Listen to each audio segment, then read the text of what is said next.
Hola, ¿qué tal? ¿Cómo estás? Dios te bendiga en esta preciosa hora. El devocional de hoy se intitula ¿Un pacto quebrantado o un pacto inquebrantable? Una aportación de nuestro hermano Marcos Quereques, de Buenos Aires, Argentina, sobre los estudios del profesor Vernon McGee, y una edición especial para YouTube de nuestro hermano Jorge Mario Vidal.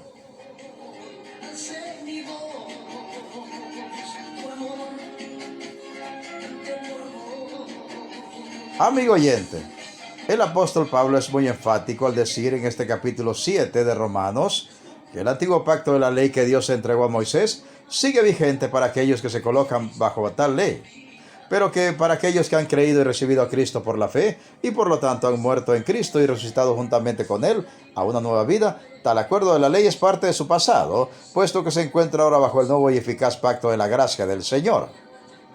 Esto fue establecido claramente por Pablo en Romanos 7:1-3, que dice lo siguiente: ¿Acaso ignoráis, hermanos, pues hablo con los que conocen la ley, que la ley se enseñorea del hombre entre tanto que éste vive? Porque la mujer casada está sujeta por la ley al marido mientras éste vive, pero si el marido muere, ella quedaría libre de la ley del marido. Así que si en vida del marido se uniere a otro varón, será llamada adúltera. Pero si su marido muriere, es libre de esa ley, de tal manera que si se uniere a otro marido, no será adúltera. Al no hallar un ejemplo más simple y conocido por todos, Pablo ilustró este cambio de la ley a la gracia tomando la conocida figura del matrimonio, en la cual una mujer, que vendría a ser el creyente, es libre de la sujeción a su primer marido o la ley, cuando éste fallece, y entonces es libre de volver a casarse con otro hombre, en este caso Cristo. Comenta Stafford: todos los hombres están naturalmente bajo la ley como pacto de obras. La ley exige obediencia a sus mandamientos y abstinencia de sus prohibiciones, y el hombre debe cumplir todo esto a rajatabla. De lo contrario, merece morir. La gracia al segundo esposo, que es Cristo, exige en cambio fe, que es lo mismo que decir que no pide nada más que confiar en lo que Él ya hizo y puede hacer por nosotros.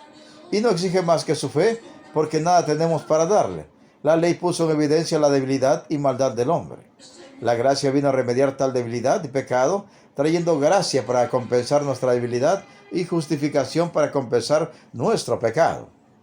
En tal comparación de un pacto con otro, es un sinsentido que el alma justificada por la fe en Jesucristo intente perseverar en un pacto de obras que no pudo ni podrá cumplir y que lo coloca bajo unas exigencias tan altas que, de no mediar la gracia del Señor, ninguno de nosotros podría jamás haber sido justificado. La obediencia a esta ley nunca podría darle el derecho al hombre de ser justificado, porque la ley no logró justificar a nadie, sino tan solo poner en evidencia la maldad y desobediencia y transgresión del corazón humano. Sin embargo, Dios se complació en añadir una promesa de vida eterna a la obediencia, a la que anexó su terrible sanción: en el día que peques, ciertamente morirás. Así que esta cláusula de prometer vida eterna a débiles criaturas que solo podían desobedecer tal ley es lo mismo que decir que la ley condena en vez de justificar.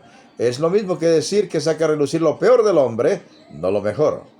El hombre no pudo cumplir su parte del trato, incumplió su parte, transgredió la ley, y una ley que se transgrede no puede justificar, solo condenar. ¿Cómo podría o cómo habría de ser entonces la ley la norma de vida para la nueva vida en Cristo? Esto es lo que llamamos pacto, como tal fue propuesto por Dios y aceptado por el hombre. Ahora bien, así como este pacto se hizo con Adán como jefe federal de todos nosotros, todos los hombres están naturalmente bajo este pacto y juntamente condenados por incumplirlo. En este punto de vista, los pecadores están bajo la ley como un pacto quebrantado, que por lo tanto no puede brindar alivio a aquellos que buscan la salvación por medio de ella. Gálatas 3:10-11 lo establece con claridad y dice: porque todos los que son de las obras de la ley están bajo maldición, porque escrito está: maldito todo aquel que no permanezca en todas las cosas que están escritas en el libro de la ley para hacerlas, y que por la ley ninguno se justifica ante Dios, es evidente, porque el justo por la fe vivirá. Estar bajo la ley, y especialmente como un pacto quebrantado, es algo terrible, porque la ley requiere la obediencia perfecta, universal y eterna de todos los que están bajo ella. Ahora bien, esta ley no ha sido abolida ni invalidada ni por Cristo ni por ninguno de sus apóstoles. Porque Él dijo claramente, no he venido para destruir sino para cumplir, porque de cierto os digo que hasta que pasen el cielo y la tierra, ni una jota ni una tilde pasará de la ley hasta que todo se haya cumplido. Mateo 5:17, Romanos 3:31.